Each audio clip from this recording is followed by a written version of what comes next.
बरसाया मैं जहाँ भी रहूं खुश रहे तू सदा ये दुआ है मेरी। खुश रहे तो सदा ये दुआ है खुश रहे तू सदा ये दुआ है मेरी। खुश रहे तो सदा ये दुआ है मेरी बरसाना फले ये सदा है मेरी। बरसाया भले ये पला है मेरी तेरे चरणों में रहना सजा है मेरी। तेरे चरणों में रहना सदा है मेरी ओ सजा है मेरी। ओ सदा है मेरी तेरे चरणों में रहना सजा है मेरी। तेरे चरणों में रहना सदा है मेरी रवि रस का सदा ही दीवाना मैं बरसाया मेरे जहाँ भी रहूं बरसाना मेरे। जहाँ भी रहूं बरसाया मैं जहाँ भी रहूं बरसाना मेरे। जहाँ भी रहूं बरसाया तेरे रंग में रंगा हर जमाना मिले। बरसाने वारी तेरो पुजारी है गिरधारी। तेरा बरसाने वाली तेरो पुजारी है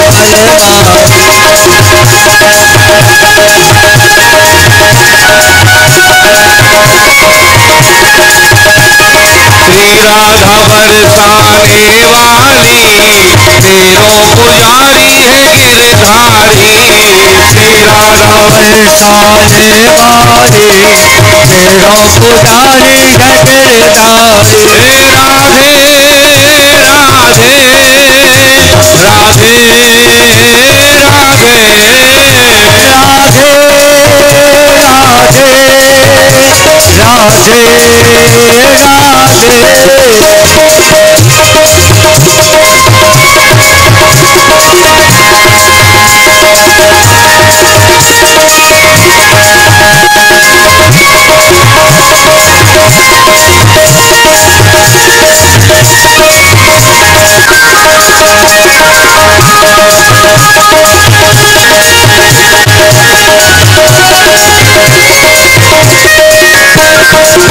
मान सरोवर जाए के बैठी रे जाए के बैठी।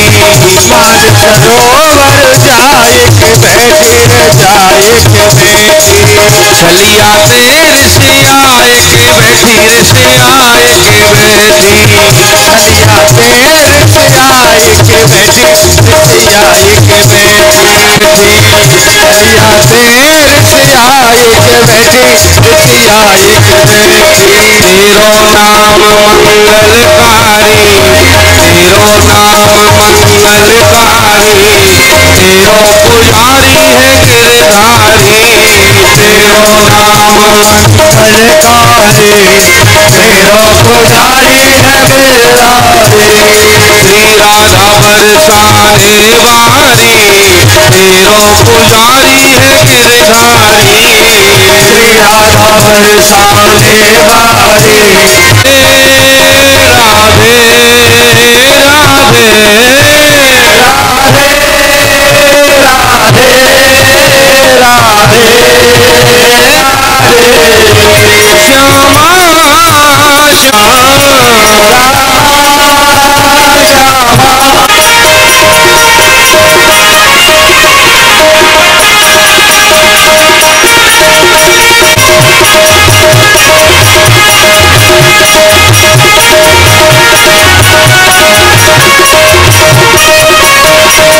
निधिवन में रास रचावत रास रचावत। निधिवन बैठ रास रचावत नित श्यामा को श्याम मनावत श्याम मनावत। श्यामा को श्याम मनावत हरिदास जी की बलिहारी हरिदास जी की बलिहारी। तेरो पुजारी है गिरधारी।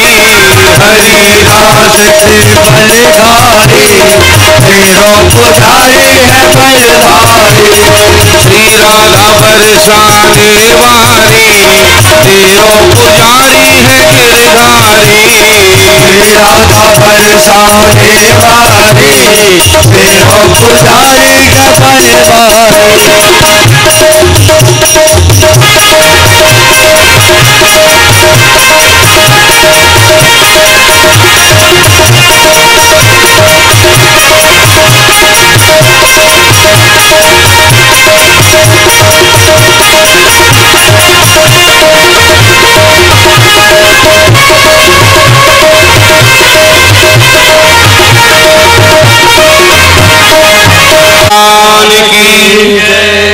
शिव महापुराण की श्री व्यास जी महाराज की जय। हर आणि या प्रसंगी आपण आलेले सर्व भाविक भक्त सर्वांचं मनपूर्वक स्वागत। ज्यांनी संपूर्ण सप्ताहाची कथा ऐकली नाही पण आजची कथा ऐकल्यावर 7 दिवसांचं फळ मिळतं असं शास्त्रात सांगितलेलं आहे। म्हणून जास्तीत जास्त जणांनी या ठिकाणी 7व्या दिवशी तरी यावं असा हा आग्रह असतो। आपण आजच्या कथेची सुरुवात महादेवांच्या आरतीने करणार आहोत। मराठी आरती। ओम रत्नेश्वरी नमः ज्वालामालिनी नमः ओम चंद्रमा मनसो जात चक्षुः सौर्यो अजायत श्रोत्राद्वाय च प्राण च मुखादग्निराजायत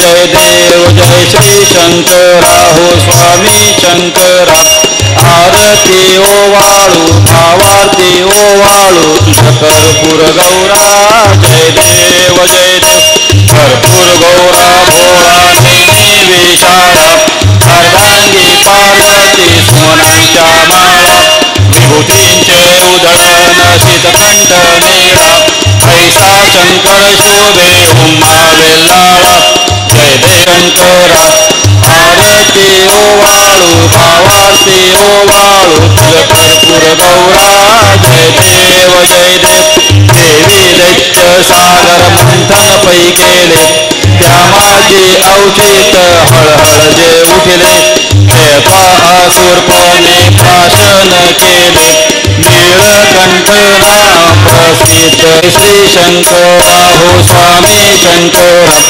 आरती ओवाळू भावारती ओवाळू कर्पूर गौरा जय देव व्याघ्राम बथनिवधर सुंदर मदना कर्पूर गौरा जय देव कर्पूर गौरम करुणावतारम संसार सारम भुजगेंद्रहारम सदा वसंतम हृदयारविंदे भवं भवामी सहितं नमामि जलेन शीतलीकरणं देवाधिवन्दनमाधवाधिवन्दनमं देवो शान्तिरन्तरिक्षगुं शान्तिः पृथिवी शान्तिरापः शान्तिरूखदयः शान्तिः वनस्पतयः शान्ति विश्वे देवाः शान्ति हरिः ॐ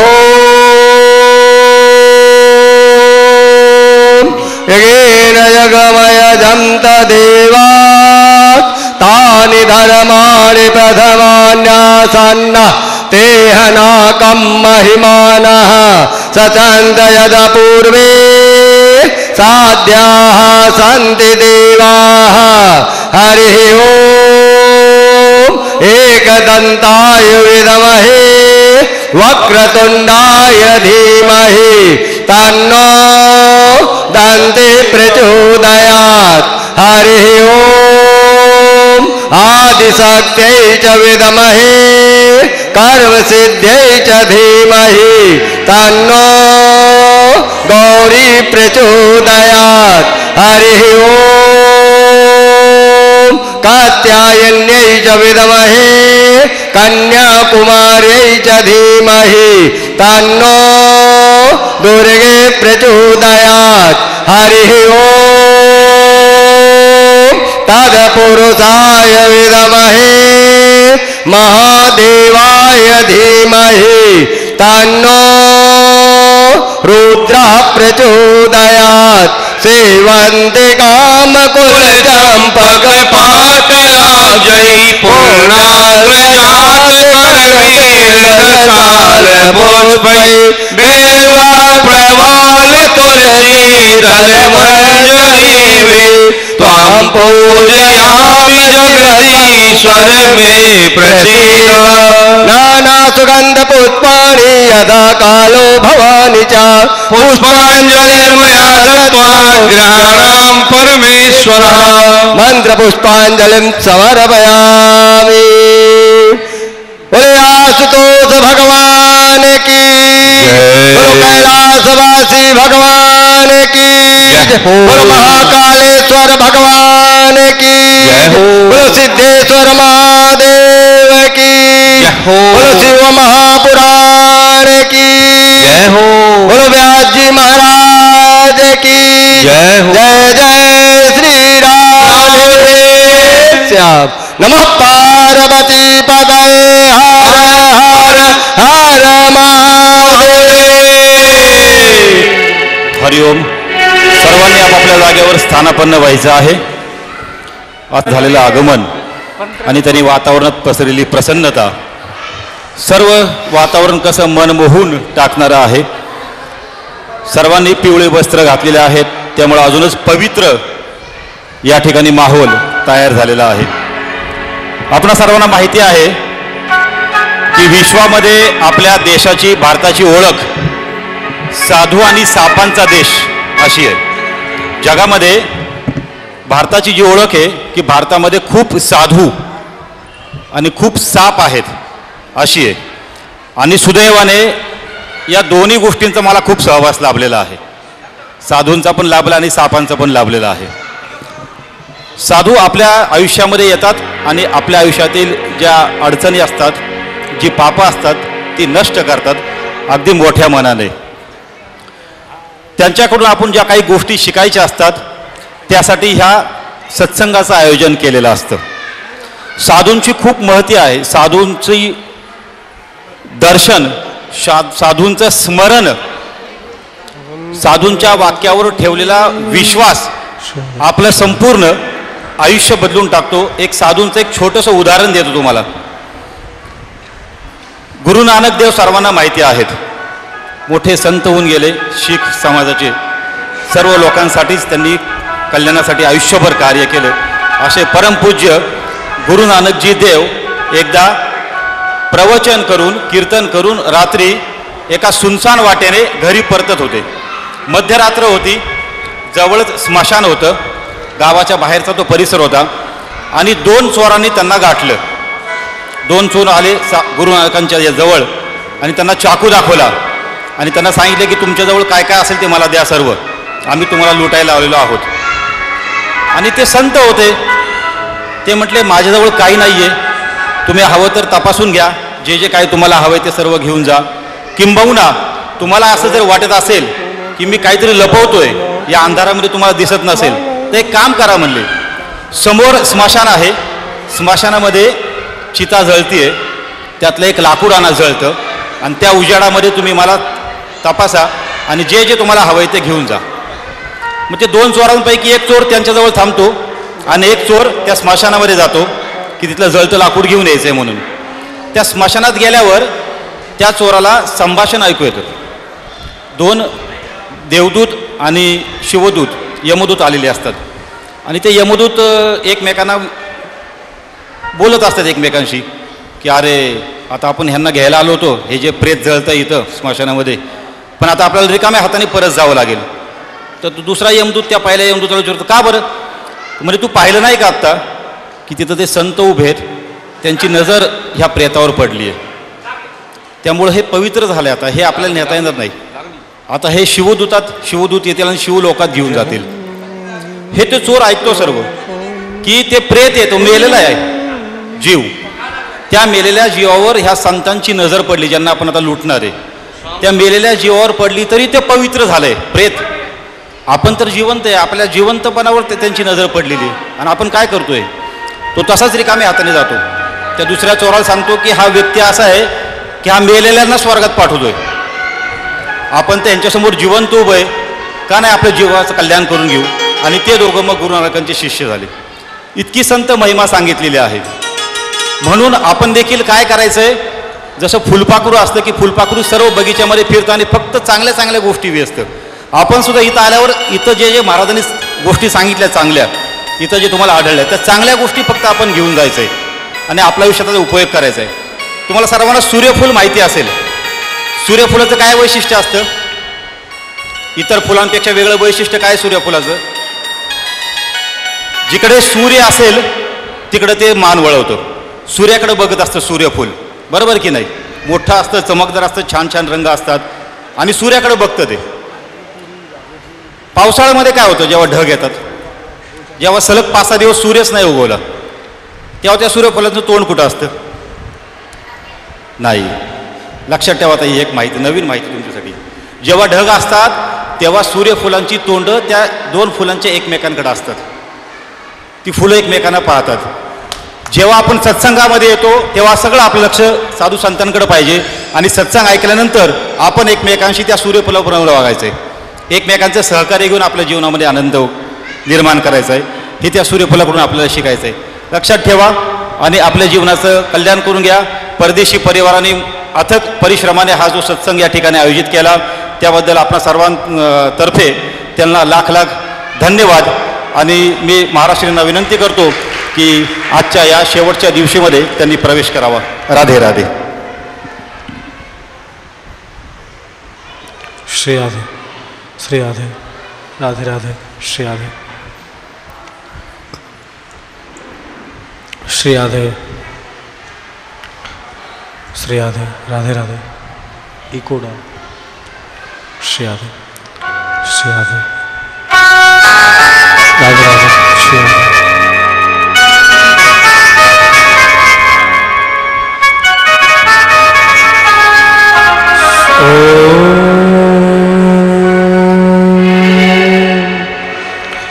स्वस्ति श्री गणेशाय नमः.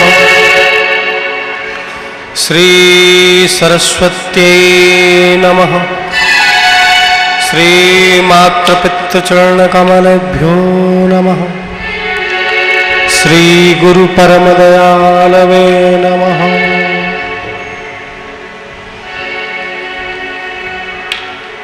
गजाननं भूतिगणादिसेवितं कपित्थजम्बूफलचारुभक्षणम् उमासतं शोकविनाशकारकं नमामि विघ्नेश्वरपादपङ्कजम्. भवानी शङ्करो वन्दे श्रद्धा विश्वासरूपण याभ्यां विना न पश्यन्ति सिद्धा स्वास्ततमीश्वर. वन्दे देव उमापति सुरगुरु वन्दे जगत्कारणं वन्दे पन्नकभूषणं मृगधरं वन्दे पशूनां पतिः वन्दे सूर्यशशङ्खवाहिनं नयनं वन्दे मुकुन्दप्रिय वन्दे भक्तजनाश्रयं च वरदं वन्दे शिवं शङ्करम्. भवानी शङ्करो वन्दे श्रद्धा विश्वासरूपिणम् याभ्यां विना न पश्यन्ति सिद्धा स्वांस्ततमीश्वरम्. रामाय रामभद्राय रामचन्द्राय वेधसे रघुनाथाय नाथाय सीताया पतये नमः. कृष्ण त्वदीय पदपङ्कजपञ्जरान्त अद्वैवमेव शतिमानसराजहंसा प्राणप्रयाण समये कफवादपित्तै कंठावरोधन विदो स्मरणं कुतस्ते. नारायणं नमस्कृत्य नरं चैव नरोत्तमं देवीं सरस्वतीं व्यासं ततो जय मुदीरये। अखंडमंडलाकार व्याप्तं येन चराचरं तत्पदं दर्शितं येन तस्मै श्री गुरवे नमः। श्री गुरु परमदयालवे नमः। राधा साध्यं साधनं यस्य राधा, राधा मंत्रो मंत्रदात्र्यं च राधा, सर्वं राधा जीवनं यस्य राधा, राधा राधा वाचिकीं तस्य शेषम्।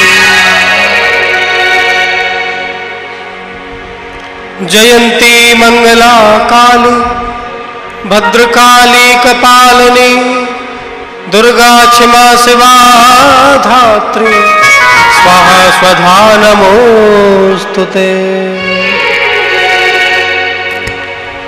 अतुलित बलधामं हेमशैलावदेहं धनुजबलकृशानं ज्ञानिनामग्रगण्यं सकलगुणधानं वारणारामधीशं रघुपतिप्रियभक्तं वातजातं नमामि। सब द्वारन को छोड़ के मैं गयो तिहारो द्वार, अवृष भान की लाडली निक मेरी ओर निहार।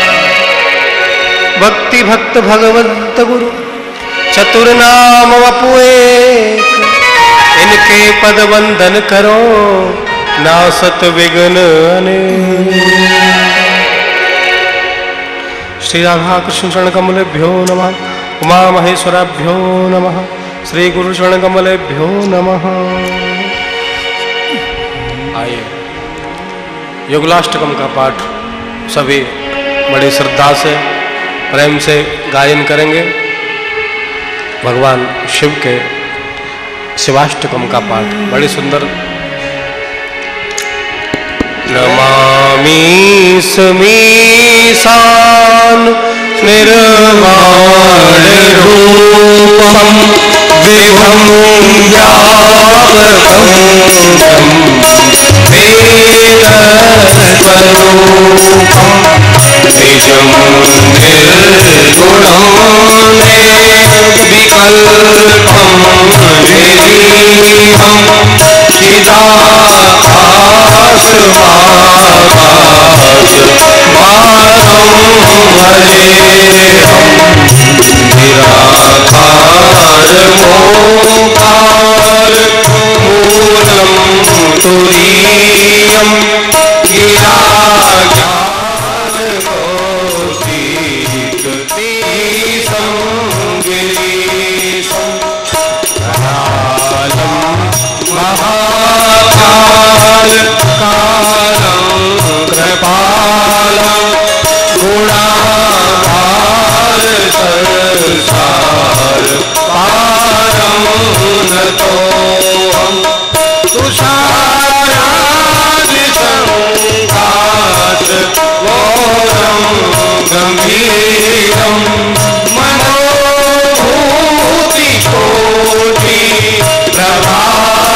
प्रसन्नाननं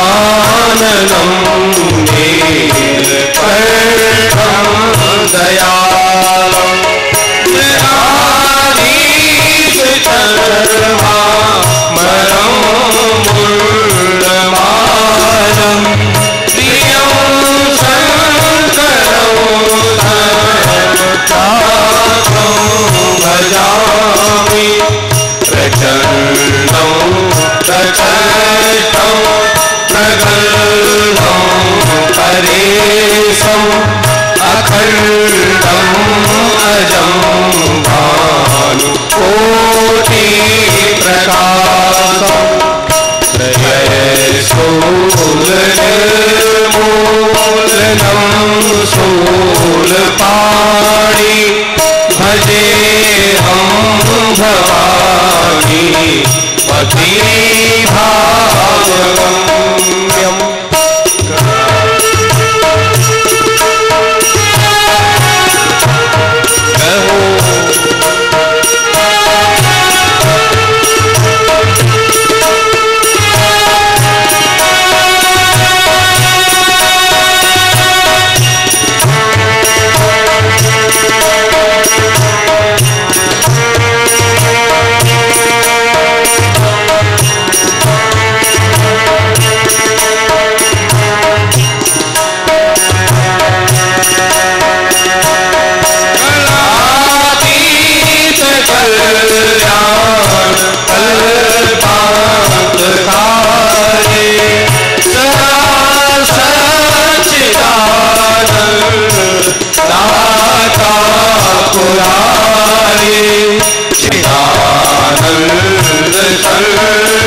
रुद्राष्टकपदं प्रोक्तं विप्रेण हरतोऽसै ये पठन्ति नरा भक्ता तेषां शम्भो प्रसीदति।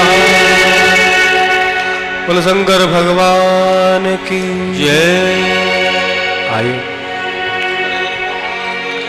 भगवान शंकर का कुछ क्षण सुमरन करें, कीर्तन करेंगे सभी बड़े प्रेम से।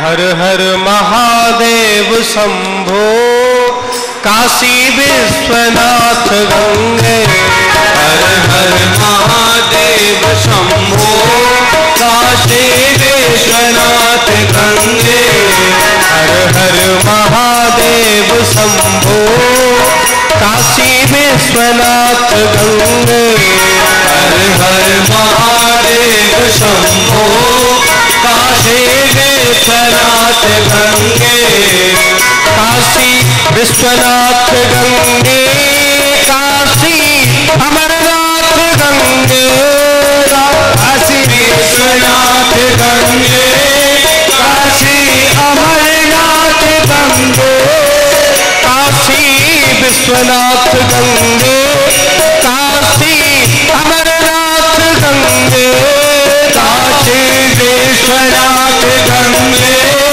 काशी अमरनाथ गंगे हर हर महादेव शंभो काशी विश्वनाथ गंगे हर हर महादेव शंभो काशी विश्वनाथ गंगे सभी हाथ उठा करके हर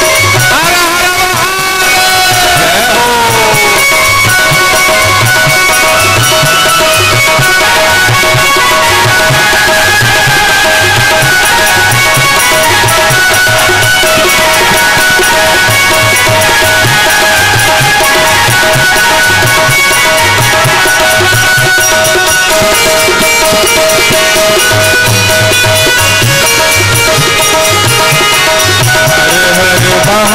महादेव शंभो काशी विश्वनाथ गंगे हर हर महादेव शंभो काशी विश्वनाथ गंगे हर हर महादेव शंभो काशी विश्वनाथ गंगे हर हर महादेव शंभो काशी विश्वनाथ गंगे काशी विश्वनाथ गंगे काशी अमरनाथ गंगे काशी विश्वनाथ गंगे काशी अमरनाथ गंगे काशी विश्वनाथ गंगे ये भोला पार्वती संगे काशी विश्वनाथ गंगे भोला संगे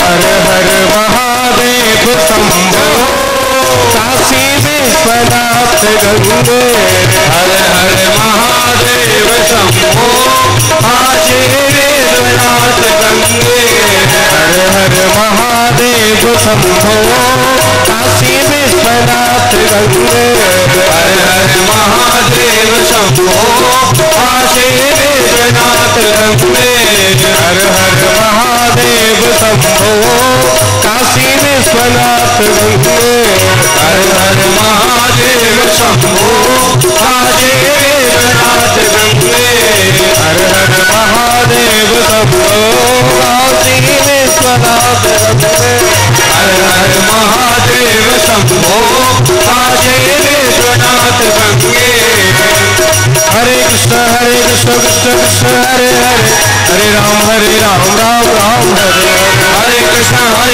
कृष्ण कृष्ण हरे हरे हरे राम राम राम हरे हरे हरे कृष्ण कृष्ण कृष्ण हरे हरे हरे राम राम हरे हरे कृष्ण कृष्ण कृष्ण हरे हरे हरे राम राम हरे हरे राधे कृष्ण कृष्ण कृष्ण राधे राधे राधे श्याम राम राम राधे राधे हरे कृष्ण कृष्ण कृष्ण हरे राधे राधे हरे राम राम राधे राधे राधे कृष्ण कृष्ण कृष्ण राधे राधे राधे श्याम राम राम राधे राधे हरे कृष्ण कृष्ण कृष्ण हरे राधे राधे श्याम राम राम राधे राधे राधे कृष्ण कृष्ण कृष्ण राधे राधे राधे श्याम राम राम राधे राधे राधे कृष्ण कृष्ण कृष्ण हरे राधे राधे राम राम राधे राधे हर हर महादेव शंभो काशी विश्वनाथ गंगे हर हर महादेव शंभो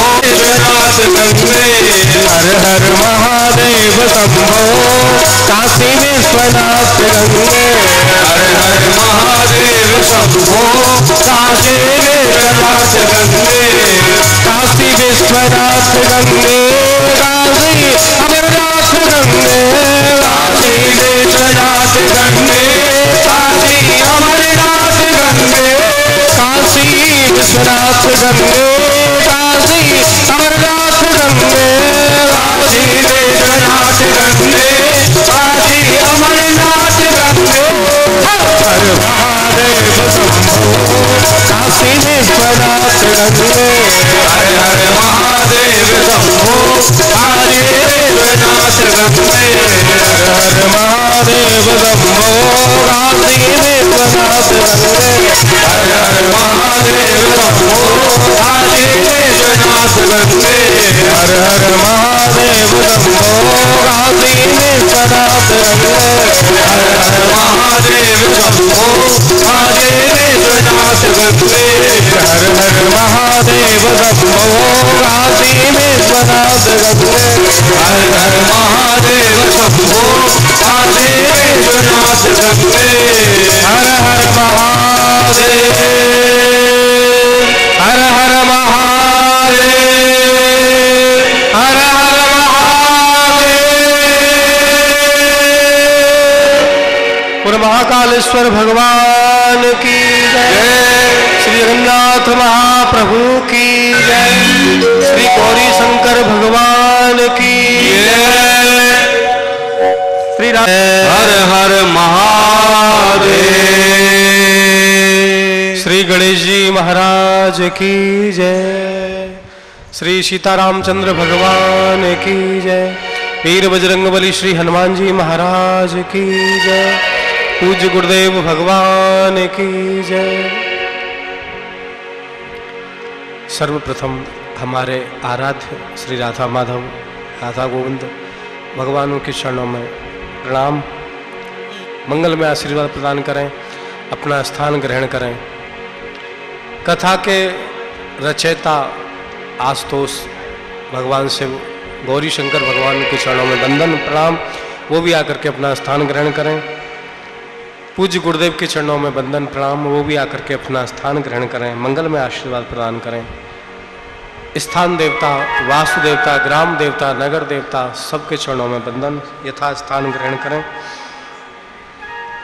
सभी संत चरणारविंदों में नमन, विप्र चरणारविंदों में भी नमन प्रणाम। आप सबको भी राधे राधे।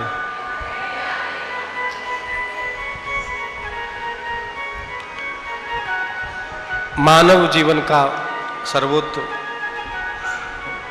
उत्कृष्ट फल सत्संग, और उसी सत्संग की श्रृंखला में विगत 6 दिनों से आप सभी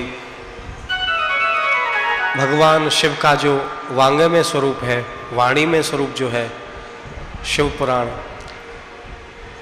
शिव पुराण के माध्यम से भगवान के विविध चरित्रों का श्रवण कर रहे हो।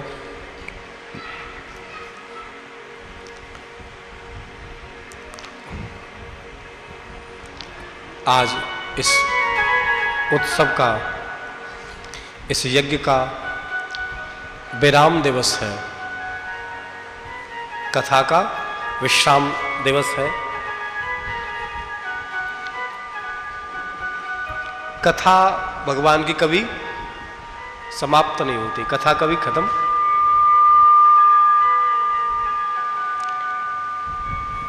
कथा तो भगवान की चलती ही रहती है।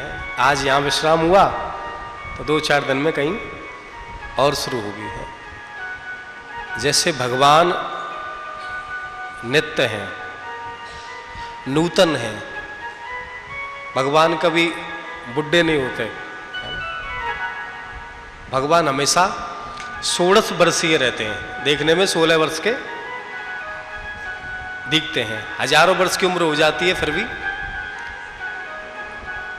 राम जी कई हजार वर्ष रहे लेकिन देखने में 16 वर्ष के।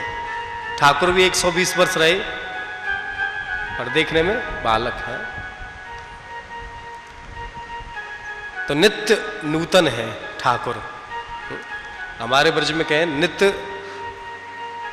दूल है मेरो कुंवर कन्हाई है, नित्य नवीन है। दिने दिने नवम नवम, दिन प्रतिदिन नया आनंद आता है। उसी प्रकार भगवान की कथा है, ये कभी नित्य है, जितनी बार सुनोगे तो नया ही सुनने को मिलेगा।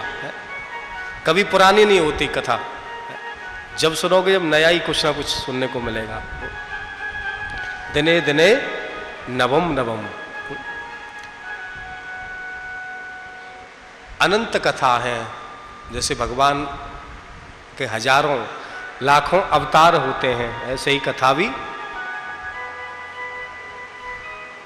हरि अनंत हरि कथा अनंता, हरि अनंत हरि कथा अनंता, हरि अनंत हरि कथा अनंता, हरि अनंत हरि कथा अनंता।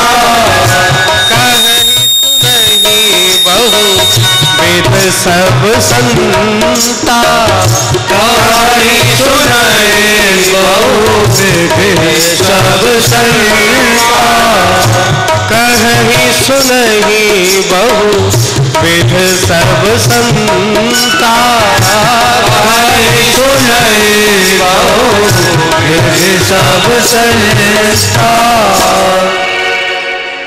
भगवान की कथा अनंत है। जैसे भगवान अनंत है, हरि अनंत हरि कथा अनंता, कहीं सुनहि बहुविध सब संता। संत लोग बैठ जाते हैं तो बस भगवत चर्चा शुरू हो जाती है। 88,000 सोनकादर्शी बैठे हैं और सूत जी कथा सुना रहे हैं। संत कभी व्यर्थ की बात नहीं करते। संसारी लोग बैठते हैं तो संसार की चर्चा करते हैं। संसार के लोग मिलेंगे तो कैसे हो, क्या करते हो, बच्चे कितने हैं, काम क्या करते हो, ये पूछते ना, कहाँ रहते हो, कहाँ मकान है, कितने हैं, क्या कमाते हो, यही संसार की चर्चा होती है। किसी ने पूछा कि तेरा मकान कितना है, किसी ने पूछा कि तेरा परिवार कितना है, पर कोई ये नहीं कहता कि प्रभु से प्यार कितना है।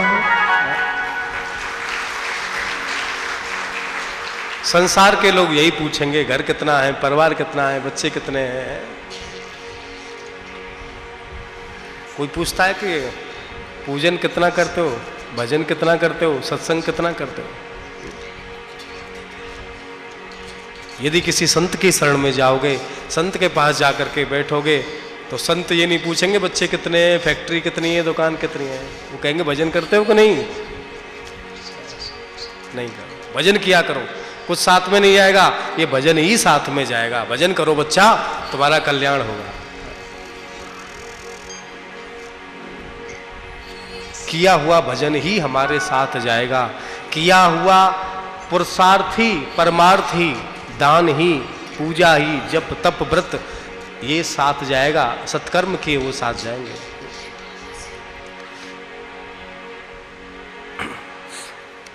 एक व्यक्ति थे, उन्होंने कहा कि पैसा बहुत कमाया, बहुत संपत्ति थी, कई फैक्ट्री लगा ली, कई बंगले बना लिए। अब किसी से कहा कि भाई मेरे पास इतना पैसा है तो कोई ऐसा उपाय है जिससे मैं अपने साथ में ले जाऊं। जो भी सुने बोले ऐसा तो कोई है नहीं व्यवस्था, क्योंकि जब जाता है तो कफर में जेब भी नहीं होती, कपड़े भी सब उतार लिए जाते हैं, जलाया जाता है उस समय, तो ऐसी तो कोई व्यवस्था है नहीं। बोले नहीं कोई ना कोई, तो सबसे पूछते। संसार के लोग बोले भैया ऐसा तो कोई व्यवस्था है नहीं कि 2-4 लाख रुपया अग्नि में चिता में जला के ले जाओ, ऐसी कोई व्यवस्था है। सबसे पूछा, बोले मेरे पास इतना पैसा है, इतना पैसा है, जो बेड में भर रखा है, अलमारियों में भर रखा है, गड्ढा खोद के भी दबा रखा है, कुछ इतना मेहनत से कमाया है, कुछ ले जाऊं। सबने मना कर दिया। एक साधु के पास पहुंचे, पूछा, बोले महाराज कोई उपाय है? इतनी संपत्ति कमाई है, ये धन दौलत, ये साथ में चली जाए? साधु ने कहा चली जाएगी।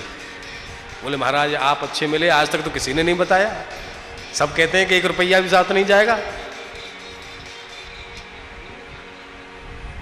2, 4, 10 लाख, 20 लाख, 2, 4 करोड़ रुपए ले जा सकता हूं।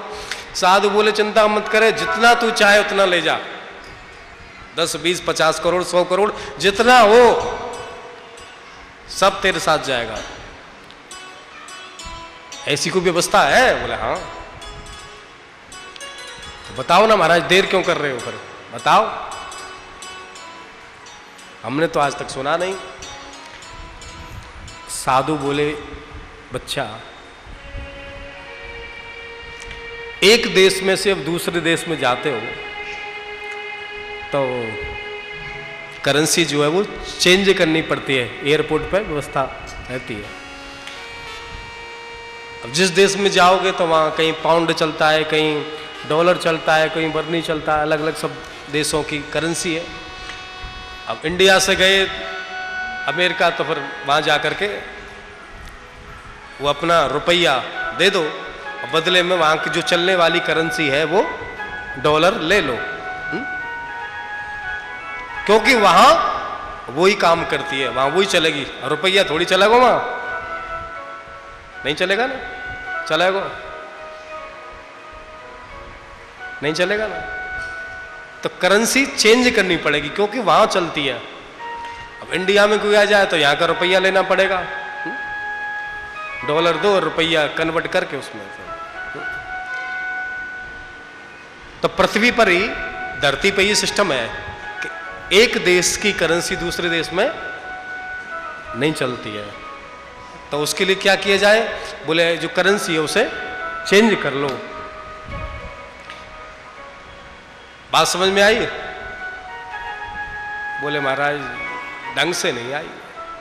बोले तुम्हारा जो रुपया है उसको संतों की सेवा में, भगवान की सेवा में लगा दो, करेंसी चेंज हो जाएगी। जो उसके बदले में तुम्हें जो करेंसी मिलेगी, जो धर्म मिलेगा, वो तुम्हारे साथ चला जाएगा। बोले शंकर भगवान की।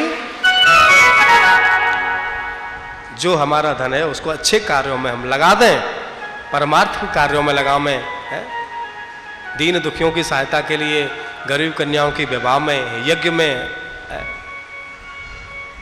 दीन दुखियों की सेवा में, गौ सेवा में, ब्राह्मण सेवा में, साधु सेवा में, भंडारे में, भोजन में, अच्छी जगह लगावें, तो वो हमारा धन जो है वो धर्म के रूप में हमारे साथ चला जाएगा। बोले बात तो महाराज अच्छी है। धन होना कोई बड़ी बात नहीं है, पर धन को अच्छी जगह लगाना ये बड़े सौभाग्य की बात है। धन तो सभी कमा ही रहे हैं और कमाते हैं। कितने ऐसे लोग हैं जिनके पास धन की कमी नहीं है, लेकिन उनके ऊपर भगवान की कृपा नहीं होती तो उनका धन मदरा पीने में, हजारों हजारों की, हमने तो सुना है कि 10-20 हजार की बोतलें आती हैं, उसमें क्या है भैया ऐसा?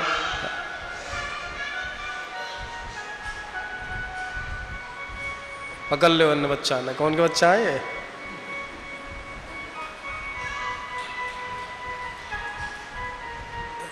संभाल कर रखो अन्य, ऐसे छोड़ दिए खो जाएंगे, फिर गिन के ले लाए करो, गिन के ले जाया करो। हाँ, बोलो शंकर भगवान की। जिसके ऊपर कृपा होती है उसका धन अच्छे कार्यों में लगता है। धन क्या है? लक्ष्मी है। और लक्ष्मी को भैया यदि नारायण की पत्नी क्या चाहती है? पति की सेवा में रहे, है? अब पत्नी को दूर कर दोगे पति से तो गुस्सा हो जाती है कि नहीं? तो लक्ष्मी क्या है, धन क्या है? नारायण की पत्नी है। तो भैया ऐसे नारायण माने यज्ञ, तो यज्ञ में लगाओगे, सेवा में लगाओगे तो लक्ष्मी प्रसन्न होगी और तुम्हारे पास आएगी, कई पीढ़ियों तक वो लक्ष्मी स्थिर रहेगी।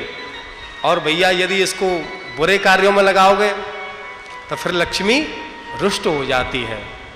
तो फिर तो कोर्ट में, कचहरी में, पुलिस में, बीमारी में और बेकार के कामों में पैसा खर्च होता है। वो ना इधर का रहा ना उधर का, बेकार के कामों में गया। जब प्रभु की कृपा होती है तब हमारा धन अच्छे कार्यों में लगता है, शुभ कार्यों में लगता है, जिससे हमें धर्म की प्राप्ति होती है। नहीं तो बच्चे महाराज 5-5 हजार का पिज्जा खा जाते हैं और वो व्यर्थ के कामों में वो धन खर्च हो जाता है। और कहीं अच्छा कोई काम हो तो उसमें नहीं देते लोग 1 रुपया भी, और बेकार के कामों में, बोतलों में, इसमें उसमें, संसार के दिखावे में खर्च कर देते हैं। कितने लोग ऐसे हैं जिनके पास धन उतना नहीं है, अपना पालन पोषण कर रहे हैं, लेकिन अच्छा काम होता है तो वहां दान करते हैं। क्यों? क्योंकि उनके ऊपर भगवान की कृपा है। और लक्ष्मी वहीं निवास करती है जहां अच्छे कार्यों में लगाई जाए, अच्छे कार्यों में उसी का धन लगता है। भोले बाबा की कृपा हमारे गणेश जी के परिवार पे है, जो उनके अंदर ऐसी सत्प्रेरणा भोले बाबा ने दी और सुंदर यज्ञ जो है यहाँ उन्होंने किया, जिसका आप सभी आनंद ले रहे हैं।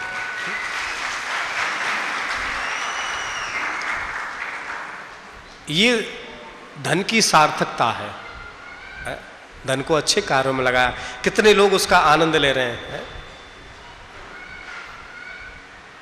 व्यक्ति अपने लिए पैसा खर्च करता है तो स्वयं उसका आनंद लेता है और कुछ समय बाद वो 20 हजार की बोतल पी ली तो क्या फायदा उससे, किसी को फायदा हुआ? और कथा हो रही है तो कितने लोग आनंद ले रहे हैं, कितने लोग भक्ति मार्ग में लगेंगे, कितने लोग कथा में आते हैं, कितने लोगों का कल्याण होता है, कितने लोगों का जीवन बदल जाता है, कितने लोग सद्मार्ग पे चलते हैं, अच्छे मार्ग पे चलते हैं।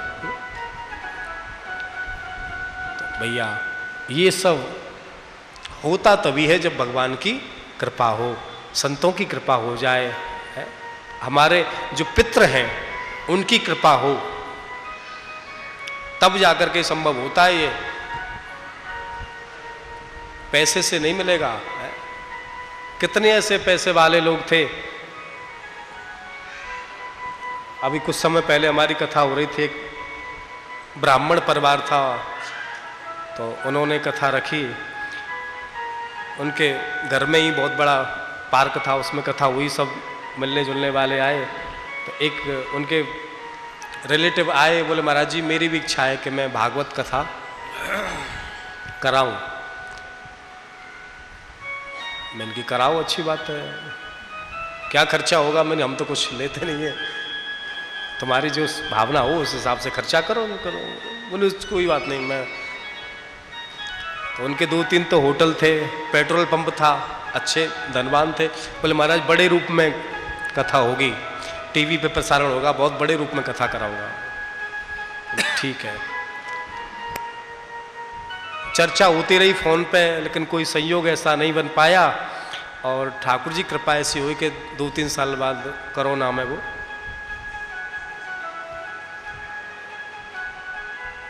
जबकि उनका संकल्प था कि 50-60 लाख रुपए कम से कम खर्च करके बढ़िया बड़े रूप में कथा हो, तो पैसे की कमी नहीं, लेकिन भगवान की कृपा नहीं थी। फिर उनके बच्चों से बात हुई, बोले महाराज पिताजी का संकल्प था कथा कराने का, तो अब जैसी भगवान की इच्छा वो नहीं है, लेकिन उनके निमित्त कथा करानी है, तो कथा हुई। लेकिन कहने का मतलब वो खुद बैठ करके कथा नहीं सुन पाए। पैसा होने पर कथा सुनी तो फिर प्रेत बन करके बांस में बैठ करके कथा सुनी।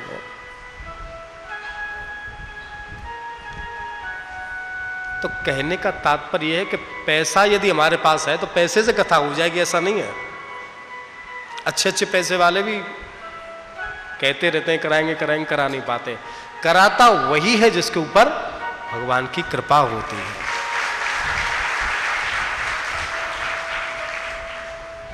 कितने ऐसे लोग थे बेचारे जिनके पास कुछ नहीं था, उन्होंने इतनी कथाएं कराई।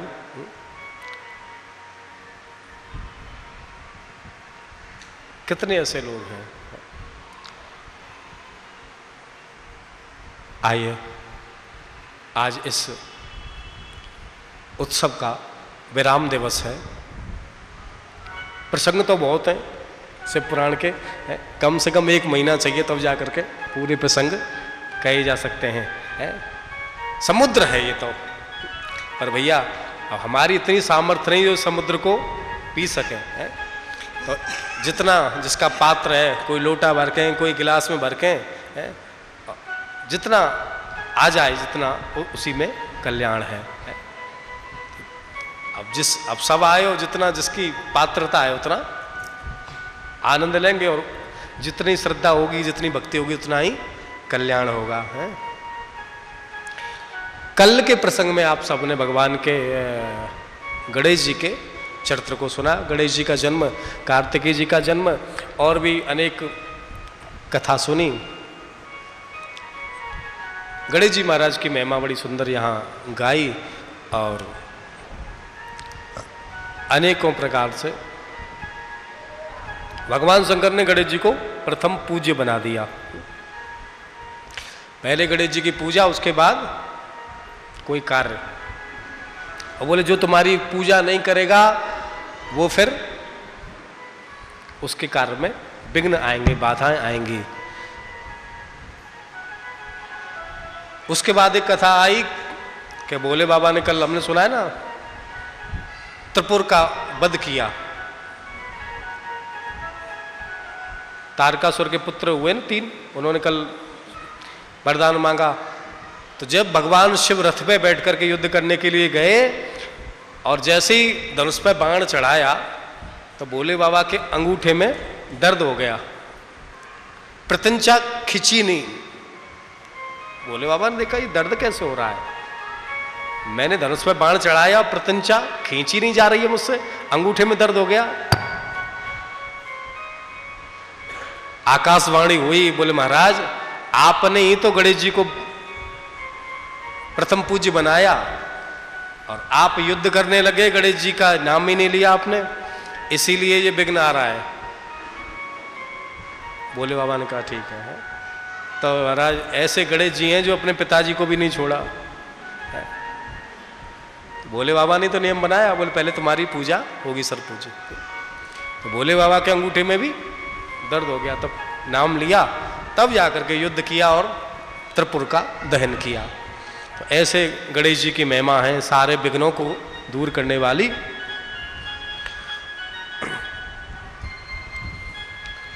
एक समय की बात है, इंद्र और बृहस्पति जी, देवगुरु बृहस्पति भगवान शिव के दर्शन के लिए पधारे, और शिव जी का दर्शन करने जब गए तो शिव जी ने एक विचित्र भेष बनाया जटाधारी का, और उनके ऊपर आक्रमण किया। तो इंद्र पहचान नहीं पाए ये कौन है। तो इंद्र ने अपना वज्र चलाया तो भोलेनाथ ने उनका हाथ जो है स्तंभित कर दिया, रुक गया हाथ। तो बृहस्पति जी समझ गए ये कोई और नहीं, स्वयं भगवान शिव ही हैं।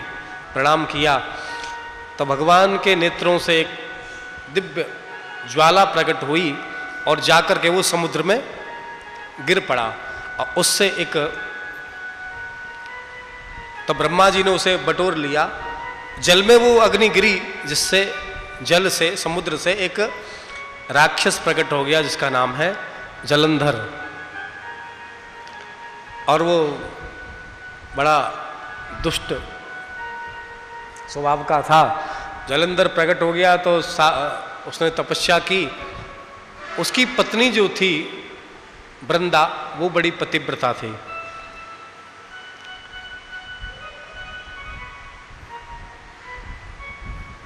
अब तो उसने सभी देवताओं के ऊपर आक्रमण कर दिया, सब देवताओं को भगा दिया। उसे पता पड़ी कि समुद्र का मंथन हुआ तो देवताओं ने अमृत पी लिया, दैत्यों के लिए कुछ नहीं दिया, और राहु का भी सर काट दिया। तो उसने स्वर्ग के ऊपर आक्रमण करके सारे देवताओं को भगा दिया। बड़ा पराक्रमी। सारे देवता मिलकर के भगवान विष्णु के पास गए, बोले प्रभु हमारी रक्षा करो, और ये दुष्ट ऐसा है कि हमें खदेड़ दिया, इसने मार दिया, भगा दिया। तो नारायण भगवान भी युद्ध करने के लिए आए देवताओं का पक्ष लेकर के, क्योंकि भगवान है, उनको तो आना ही पड़ता है देवताओं की रक्षा के लिए। पर उसने जो युद्ध किया जलंधर ने, बड़ा विचित्र बलवान, क्योंकि तपस्या कर रखी थी, पत्नी भी पतिव्रता, जिसके द्वारा उसे कोई मार ही ना सके। ऐसा युद्ध किया कि भगवान भी प्रसन्न हो गए, नारायण भगवान। और भगवान ने कहा भैया जलंधर, तुम्हारे अंदर बड़ी शक्ति है, तुम तो बड़े योद्धा हो, हम तुमसे बड़े प्रसन्न हैं, तुम्हारी युद्ध कला से, तुम वरदान मांगो हमसे। तब बोला महाराज मैं आपसे क्या वरदान मांगू, और आप तो हमारे जीजा जी हो। भगवान बोले हम तेरे जीजा जी कैसे हैं? बोले देखो महाराज, समुद्र से ही मेरा जन्म है और समुद्र से ही लक्ष्मी जी का जन्म है। तो लक्ष्मी जी हमारी बहन हो गई और आप हमारे क्या हो गए? जीजा हो गए। तो आप हमारे जीजा होकर के आप हमसे ही झगड़ा कर रहे हो, ऐसा मत करो महाराज। भगवान बोले अच्छा अब तो जीजा भी बन गए तुम्हारे, तो वरदान मांगो, क्या चाहिए तुम्हें? बोले महाराज मुझे और कुछ नहीं चाहिए, मैं तो चाहता हूं कि आप और हमारी बहन जी हमारे यहाँ आकर के निवास करो और हम आपकी सेवा करें। भगवान बोले ठीक है, अब तूने वरदान मांग लिया है तो फिर देना पड़ेगा भाई, एवं मस्त, ऐसा होगा। तो भगवान लक्ष्मी जी को लेकर के उसके यहाँ समुद्र में ही निवास करने लगे। अब देवताओं ने देखा, बोले एक ही तो हमारे पास सहायता करने वाले थे भगवान नारायण, ये भी इसके जीजा बन के चले गए, अब कहाँ जाएं हम, अब कौन रक्षा करे हमारी? तो बोले भोले बाबा के पास ही चलो। तो भोले बाबा के पास गए, हे प्रभु हे आशुतोष, आप हमारे ऊपर कृपा करो, उस दुष्ट से हमारी रक्षा करो, ये हमें परेशान कर रहा है।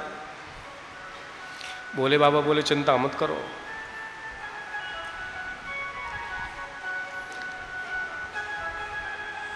तो भोले बाबा ने नारद जी को भेजा, बोले जाओ एक बार उसे समझाओ। तो नारद जी ने जाकर के जलंधर से कहा, बोले आशुतोष परम योगी हैं, जगत के स्वामी हैं, फिर भी वैराग्य से निवास कर रहे हैं, और जगदम्बा माँ पार्वती तो त्रिपुर सुंदरी हैं, जगत की सुंदरी हैं।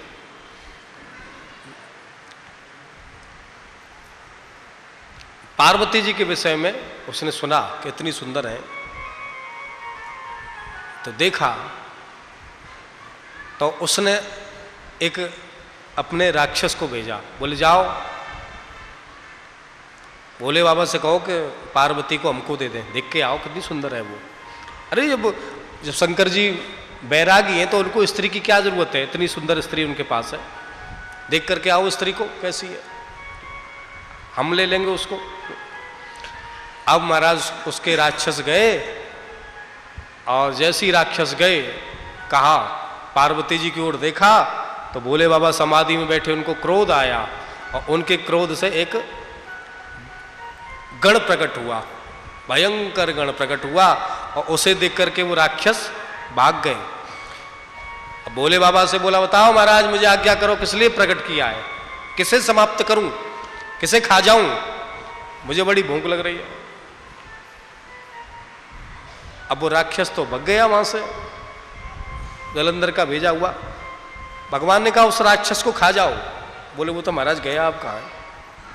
अब खाने के लिए दो मुझे। तो भगवान शंकर ने कहा, बोले अब अपने आप को ही खा जाओ, कुछ नहीं है तो अपने जो हाथ पैर थे सबको ही खा गया। जो आज्ञा प्रभु, केवल मुंह ही मुंह बचा। भगवान बोले रुको रुको,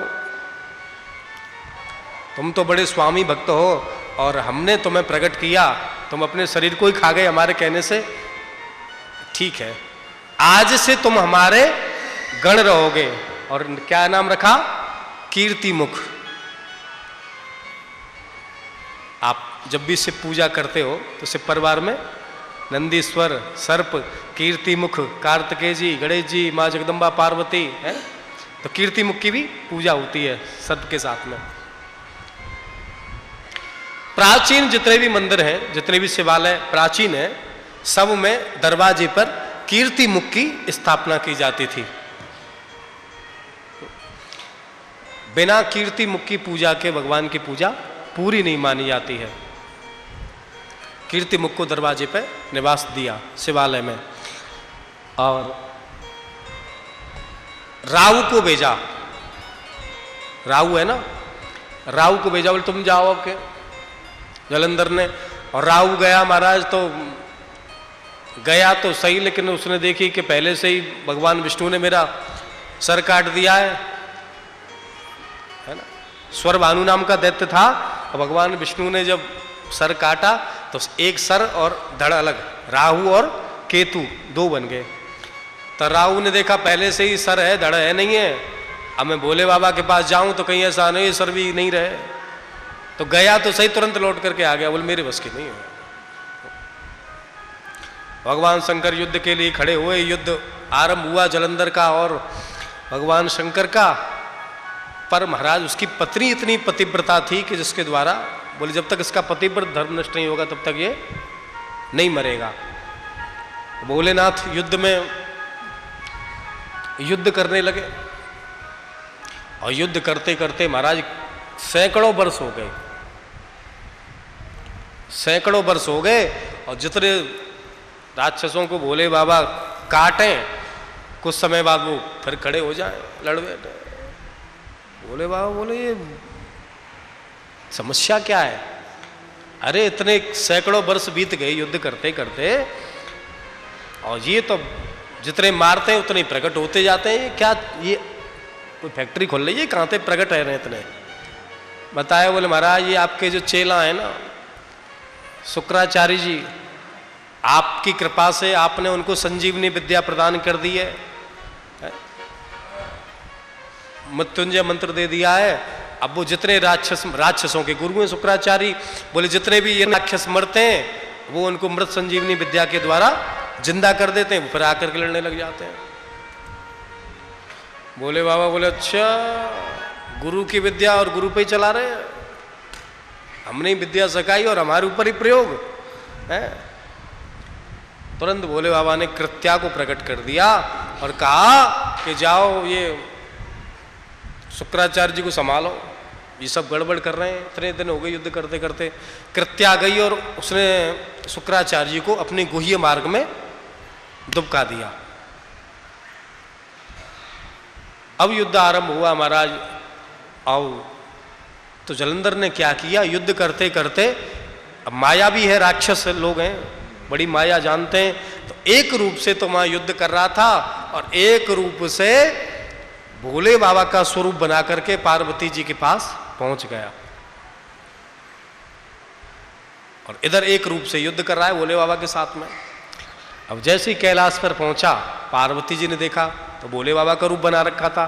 बोले आप यहाँ कैसे, आप तो युद्ध करने गए थे। अरे बोले देवी युद्ध तो हो गया फाइनल। क्या हुआ? बोले उसको समझा दिया हमने कि भाई लड़ाई झगड़े में कोई फायदा नहीं है, जो देवताओं का जो स्वर्ग है उसे देवताओं के लिए लौटा दो, और जिसका जो सुनिश्चित स्थान है उसका अतिक्रमण मत करो। लड़ाई बंद हो गई। अच्छा, पार्वती जी बोली तो अच्छी बात है। और जैसे ही पार्वती जी के पास में पहुंचा, पार्वती जी के उस, क्योंकि दिव्य माँ जगदम्बा हैं, उनके स्वरूप को जब देखा तो पार्वती जी समझ गई। तो स्खलित हो गया देख करके सौंदर्य को। पार्वती जी समझ गई कि ये भोले बाबा नहीं है, क्योंकि दृष्टि जो होती है ना उससे ही पता पड़ जाता है कि आदमी कैसा है, किस दृष्टि से देख रहा है? माताएं पहचान जाती हैं किसकी दृष्टि में। तो पार्वती जी समझ गई और तुरंत अपनी सखियों के साथ वहां से अंतर ध्यान हो गई। अब वो देख रहा है कि ये देवी गई कहां। उसी समय पार्वती जी ने भगवान नारायण का ध्यान किया। नारायण भगवान प्रकट हो गए, बोले बताओ देवी, बोले इस दुष्ट का आप वध करो। भगवान नारायण बोले इसने रास्ता अपने आप ही दिखा दिया। अब तक ये बचा हुआ था इसकी पत्नी की वजह से, पत्नी पतिव्रता है, पर आज इसने एक पाप जो किया आपके पास आकर के, अब इसे हम छोड़ेंगे नहीं, चिंता मत करो। और भगवान विष्णु ने अपनी माया रचाई और जहां बोले इसकी पत्नी जो पहले उसका पतिव्रत धर्म नष्ट करना पड़ेगा तब ये मरेगा, क्योंकि उसकी सुरक्षा धर्म की सुरक्षा बनी हुई है, लेकिन अधर्मी जिसके द्वारा सुरक्षित है। तो महाराज भगवान विष्णु गए उसकी पत्नी वृंदा के पास में, और जैसे ही वहां पहुंचे तो भगवान ने माया की और साधु का वेश बना लिया। भगवान विष्णु साधु बन गए और साधु बन करके वहां बैठ गए। वृंदा आई, उसने प्रणाम किया संत के लिए। तुरंत उन्होंने 2 राक्षस प्रकट कर दिए भगवान ने माया के, और वो उसे मारने के लिए झपटे वृंदा को। तुरंत अब वो माया भी थे, भगवान ने प्रकट किए थे, तो भगवान ने उनको समाप्त कर दिया। 2 बंदर प्रकट कर दिए और जो अपने द्वारा प्रकट राक्षस थे उनको उनके सामने मार दिया। अब तो वो शरण में आ गई, बोले बाबा हे साधु आपने मुझे बचा लिया, ये राक्षस तो मुझे मार ही डालते। बोले कोई बात नहीं देवी, कोई बात नहीं। बोले महाराज आप तो बड़े पहुंचे हुए साधु हो, और मेरे पति का भोलेनाथ के संग में युद्ध चल रहा है, क्या परिणाम होगा आप बताओ, आप तो बहुत पहुंचे हुए सिद्ध संत हो। तो साधु वेशधारी जो भगवान नारायण थे उन्होंने कहा वो देवी कोई बात नहीं, भोले बाबा हो चाहे कोई भी हो, नारायण ही क्यों ना हो, तुम तो पतिव्रता हो, तुम्हारा कोई कुछ भी नहीं बिगाड़ सकता तुम्हारे पति का, तुम चिंता मत करो। अब उसे लगा कि साधु ने मेरी रक्षा की है राक्षसों से। अब उसे क्या पता कि राक्षस इन्होंने भेजे थे, प्रकट किए थे। बोले महाराज मुझे ये बताओ साधु कि मेरे पति की इस समय क्या स्थिति है, वो तो युद्ध में है। तो भगवान ने अपने जो माया के 2 बंदर थे उनसे कहा बोल देख करके आओ भाई। अब वो बंदर देखने गए तो भगवान की माया से भगवान ने क्या किया, जलंधर का कटा हुआ सर, कटे हुए हाथ पांव वहां ला करके गिर दिए, और जैसे ही उसके हाथ पांव कटे हुए गिरे रोने लगी, मेरे पति का प्राणांत हो गया, रोने लगी।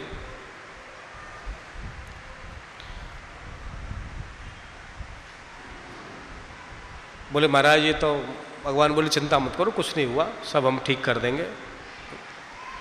और एक रूप से भगवान ने जलंधर का वेश बनाया, और उसकी पत्नी ने देखा कि आप आ गए, और भगवान उसको ले गए, दोनों का मिलन हुआ जिससे उसका पतिव्रत धर्म नष्ट हो गया, क्योंकि वो तो युद्ध में था। भगवान ने उसका वेश बना करके उसके संग में विहार किया, क्रीड़ा की, तो उसका पतिव्रत धर्म नष्ट हो गया। और जैसे ही उसका पतिव्रत धर्म नष्ट हुआ, भोले बाबा ने उसका संहार कर दिया, उसको मार दिया। सब देवता लोगों ने पुष्पों की वृष्टि की, बोले हे प्रभु आपकी जय हो। जब उसे पता पड़ी वृंदा को कि भगवान नारायण ने मेरे साथ छल किया है, मेरे पति का रूप धारण करके, तो उसने शाप दिया, बोले आप भगवान होकर के आपने ऐसा कार्य किया, मेरे पतिव्रत धर्म को नष्ट किया, पत्थर की तरह आप हो गए, तो मैं तुम्हें शाप देती हूं आप पत्थर हो जाओ। और उसने भी अपने शरीर को जला दिया। तो भगवान ने कोई बुराई नहीं की, क्योंकि ये पापी था, दुष्ट था, लेकिन धर्म, इसकी पतिव्रता जो थी, धर्मात्मा थी, धर्म की आड़ में ये अधर्मी बचा हुआ था। तो भगवान ने अधर्म को मिटाने के लिए ऐसा अधर्म किया। पाप को मिटाने के लिए यदि छोटा सा पाप कोई करना जाए तो उसमें कोई बात नहीं है। तो भगवान ने तो जगत के कल्याण के लिए ऐसा किया। तो भगवान को साप मिला, लेकिन थी बड़ी पतिव्रता, और जैसे ही वो मरी तो उसकी अग्नि जो थी, राख जो थी, उसमें भगवान लेट गए। तो देवी देवता सब प्रकट हो गए, उन्होंने उसका अमृत डाल करके उसका सिंचन किया। तो उसमें से पार्वती जी ने, लक्ष्मी जी ने, सरस्वती जी ने उसमें बीज बोए। तो उसमें से 3 चीजें प्रकट हो गई उस राख में से। एक तो धात्री, आंवला जो होता है ना, आंवला प्रकट हुआ। एक तुलसी वृक्ष प्रकट हुआ, तुलसी प्रकट हो गई। वृंदा ही तुलसी का रूप है, तुलसी प्रकट हो गई। और एक और वो रहती है जड़ी, वो प्रकट हुई। दोनों को पूज्य होने का वरदान मिला। तो आंवले के वृक्ष की भी पूजा कार्तिक मास में की जाती है, और तुलसी की भी पूजनीय है। तो तुलसी का जो है प्रादुर्भाव हुआ,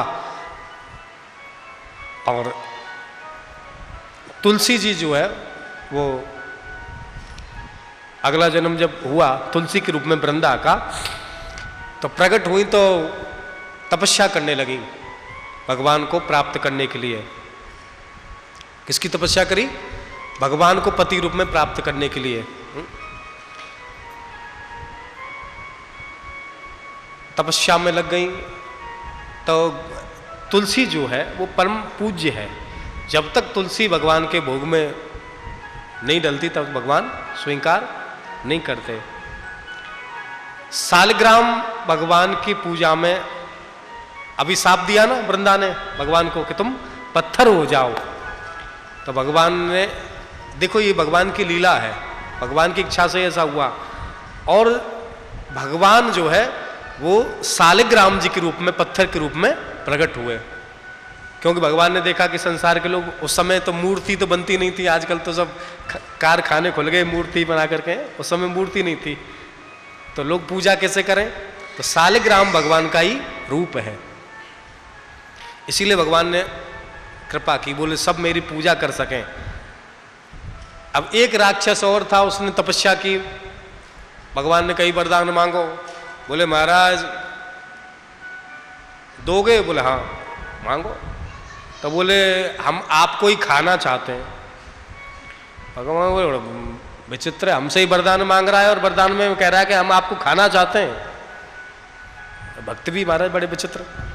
भगवान बोले जाओ। तो आज भी उस राक्षस के लिए निवास दिया।